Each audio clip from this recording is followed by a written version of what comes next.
Share নিয়ে একটা ভুল ধারণা আমাদের অনেকের মধ্যেই আছে। সেটা হলো শেয়ারে বিনিয়োগ করতে অনেক টাকা লাগে, এবং আবার অনেকেই মনে করেন যে শুধুমাত্র বড় লোকদের জন্য শেয়ার মার্কেট।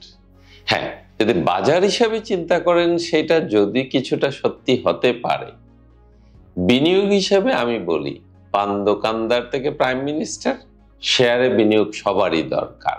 আমার অভিজ্ঞতা থেকে বলছি, নিম্নবিত্ত এবং মধ্যবিত্তের জন্য সবচেয়ে বেশি দরকার শেয়ারে বিনিয়োগ করা।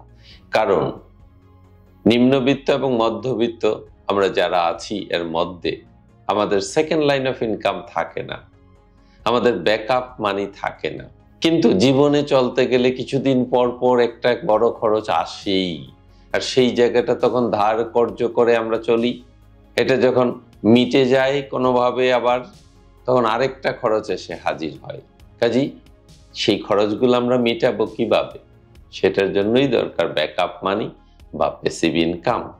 এবং এইটা শেয়ার ছাড়া আর কোথাও এত ভালোভাবে আসার কথা না, হয় না। হ্যাঁ, আমাদের দেশে শেয়ারটাকে আমরা শুধু জুয়া খেলা হিসেবেই নিয়েছি, শেয়ারটাকে আমরা কেনা বেচা হিসেবেই জানি। ইদানিং হয়তো এসআইপি নামটা বেশ জনপ্রিয় হয়ে উঠছে। বাট এসআইপি এই যে ভারী ভারী নাম, এত ভয় পাওয়ার কিছু নাই। এসআইপি মানে হলো আপনি কিছু কিছু টাকা বিনিয়োগ করবেন যাতে ভবিষ্যতে আপনার দিনগুলো সচ্ছলভাবে কাটে। আরো সহজ করে বলা যায় যে আপনি এখন 3 বেলায় খেতে পারেন, কিন্তু হঠাৎ যদি আপনার কোনো একটা দুর্ঘটনা ঘটে আপনার খাওয়া বন্ধ হয়ে যেতে পারে। সেই যাতে বন্ধ না হয় সেই জন্যই আপনি 2 বেলা খাবেন, 1 বেলার টাকা সঞ্চয় করবেন, বিনিয়োগ করবেন, যাতে সব রকম ইনকাম বন্ধ হয়ে গেলেও আপনার ওই 2 বেলা খাওয়াটা চলতে থাকে। এটাই পুঁথিগতভাবে এসআইপি। কাজে এটা আমরা কিভাবে করব? অত জটিল কিছু না, একদম সরলভাবে চিন্তা করুন, যেটা ওয়ারেন বাফেট বুঝিয়েছেন যে সাধারণ বুদ্ধিমত্তা সম্পন্ন একটা লোক শেয়ার বিনিয়োগে ভ্যালু ইনভেস্টর হতে পারে অথবা সফল বিনিয়োগকারী হতে পারে। সেই জন্য কি দরকার? 10টা ভালো কোম্পানি চয়েস করেন, তো 381টা কোম্পানির পেছনে ছুটবেন না, তাহলে কিছুই বুঝবেন না। 10টা ভালো কোম্পানি চয়েস করেন, যে কোম্পানিগুলোর নাম আপনার ঘুম থেকে উঠলে পরেই কোনো না কোনো ভাবে মাথায় আসে, যে কোম্পানিগুলো আপনার কাছে সুপরিচিত, এবং যে কোম্পানিগুলো কোনো এক্সেপশনাল বিজনেস করে না, সাধারণ বিজনেসই করে কিন্তু এক্সেপশনাল ভাবে করে, যে কোম্পানিগুলোর গুডউইল আছে। এরকম 10টা কোম্পানি আপনি চয়েস করেন, প্রতি মাসে আপনার সামর্থ্য অনুযায়ী একটা কিনতে যান, 2টা করে কিনতে থাকেন। এক সময় আপনার পোর্টফোলিওতে যদি 2 লাখ শেয়ার হয়, তাইলে বছরে 4 লাখ টাকা ডিভিডেন্ড আসবে, সোজা হিসাব।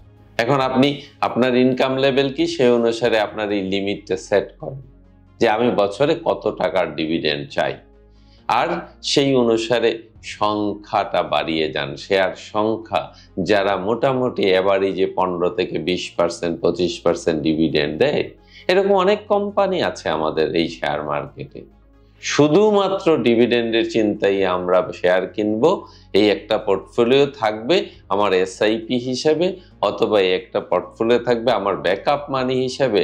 তাইলে দেখা যাবে যখন আমার একটা টুকটাক খরচ চলে আসে, আমরা তখন এই মানি থেকে সেটা চালিয়ে যেতে পারি, আমার তখন আর্থিক দুর্দশা থাকবে না। কাজে আপনি যে প্রফেশনেই থাকুন, আপনার ইনকাম লেভেল যাই হোক না কেন, আপনি তার, এটা আমার কথা নয়, ফাইন্যান্সিয়াল কনসালটেন্ট যারা তাদের কথা, যে আপনার বেতন অর্ধেক হলে আপনি চলতে পারবেন। কাজেই আপনাকে নিজেকে কন্ট্রোল করেন। আমরা বলি অনেক সময় যে ভোগ যদি ইয়ং বয়সে না করলাম তাইলে পরে টাকা দিয়ে কি হবে।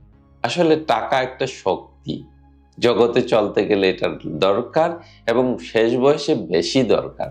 কারণ শেষ বয়সে আমাদের ইনকাম থাকবে না, কিন্তু খরচ থেকে যাবে। কাজেই আপনি ভাববেন না যে আপনার ভোগ কমিয়ে করতে হবে, আপনার ভোগটাকে একটু কন্ট্রোল করতে হবে। আরেকটা কথা কি জানেন, ইয়ং বয়সে আমরা যেটাকে ভোগ বলি, এটা আসলে পরবর্তী প্রজন্মের জন্য, পরবর্তী সময়ের জন্য দুর্ভোগ হয়। কারণ ইয়ং বয়সে টাকা পাইলে আমরা যে খরচগুলা করি, হয়তো আড্ডা দিয়ে খরচ করে ফেললাম, হয়তো বা একটা বারে গিয়ে খরচ করলে ফেললাম, অথবা যে কোনো একটা গাড়ি মডেল পাল্টে যেটা আমি করেছি জীবনে, সেটা আসলে দরকারই ছিল না। কারণ এই যে দরকার না, ওই বুদ্ধিটাও আসে না। কাজে ইনভেস্টমেন্ট প্ল্যান গ্রহণ করুন, পান দোকানদার থেকে প্রাইম মিনিস্টার, আপনার চাহিদা মতো, আপনার দরকার মতো, আপনার ইনকামের 20% টাকা 5 থেকে 10টা কোম্পানি শেয়ার কিনে যান, শুধু সংখ্যার দিকে তাকিয়ে। বাজার পড়লো না কমলো দেখবেন না, দেখবেন আপনি এটার বেনিফিট অনেক বেশি পাবেন। ব্যাংকে আপনি ডিপিএস করছেন, ডিপিএস হলো ওই ব্যাংকের একটা প্রোডাক্ট, শেয়ার হলো ওই ব্যাংকের মালিকানা। তাহলে আপনি যদি প্রোডাক্ট কিনতে পারেন, মালিকানা কিনবেন না কেন? যে ব্যাংকে গেলে আপনি মজা পান, যে ব্যাংকটা দেখলে মনে হয় স্বচ্ছ ব্যাংক, অত বোঝার দরকার নাই, আপনার অ্যানুয়াল রিপোর্টও বোঝার দরকার নাই। শুধু বুঝবেন ওই ব্যাংকটা আপনার জন্মের পর থেকে মোটামুটি সুনামের সাথে ব্যবসা করছে কিনা, এটুকু বুঝলেই আপনার জন্য শেয়ার কেনা দরকারি হয়ে গেছে।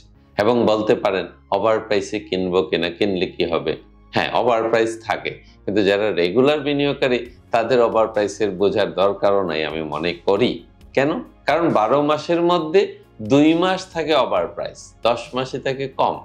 যখন আপনি রেগুলার বিনিয়োগকারী হবেন, আপনি তো 10 মাস কমে কিনছেন, 2 মাস যদি একটু বেশিতে কিনেও থাকেন, আপনার যে অ্যাভারেজ হবে তাতে আর লসে পড়ার সম্ভাবনা থাকবে না। কাজেই এই বুদ্ধিটা গ্রহণ করুন, প্রতি মাসে কিছু শেয়ার কিনে যান, শেয়ার সংখ্যা বাড়িয়ে যান, ডিভিডেন্ডের দিকে তাকিয়ে কিনুন, অন্য কিছু দেখার দরকার নাই। বাজারও তো বোঝার দরকার নাই, বাজার বড় জটিল জায়গা, ওইখানে গেলে আপনি নিজেকে পারবেন না সামলাতে। কাজে বাজার না দেখে ভালো 10টা কোম্পানি দেখেন, 10টা কোম্পানির মালিকানা হিসেবে আপনি শেয়ার কিনতে থাকেন। ধন্যবাদ।